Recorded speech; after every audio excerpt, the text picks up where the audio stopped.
Upcoming ఓటీటీలో release అయ్యే movies. 'Uyir' August 4న జియో హాట్స్టార్లో రిలీజ్ కానుంది. 'రావ్ బహదూర్' జూలై 31న నెట్ఫ్లిక్స్లో రిలీజ్ కానుంది.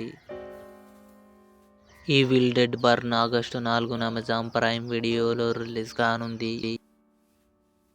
'ఘట్ట కుస్తీ 2' జూలై 31న నెట్ఫ్లిక్స్లో రిలీజ్ కానుంది. 'శంకర్ దాదా ఎంబీబీఎస్' చిరంజీవి నటించాడు.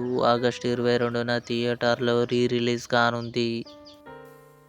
'శంభో శివ శంభో' రవితేజ, అల్లరి నరేష్ కలిసి నటించారు. ఆగస్టు 1న థియేటర్లో రిలీజ్ కానుంది. 'ఓ సుకుమారి' ఐశ్వర్య రాజేష్, తిరువీర్ కలిసి నటించారు. ఆగస్టు 15న అమెజాన్ ప్రైమ్ వీడియోలో రిలీజ్ కానుంది. 'లుపిన్ సీజన్ 4' అక్టోబర్ 23 నెట్ఫ్లిక్స్లో release. 'Emily in Paris' season 6 December 18 నెట్ఫ్లిక్స్లో రిలీజ్. ఇవి అప్కమింగ్ ఓటీటీ మూవీస్. ఈ వీడియో మీకు నచ్చినట్లయితే లైక్ చేయండి, షేర్ చేయండి, మా ఛానల్ని సబ్స్క్రైబ్ చేసుకోండి.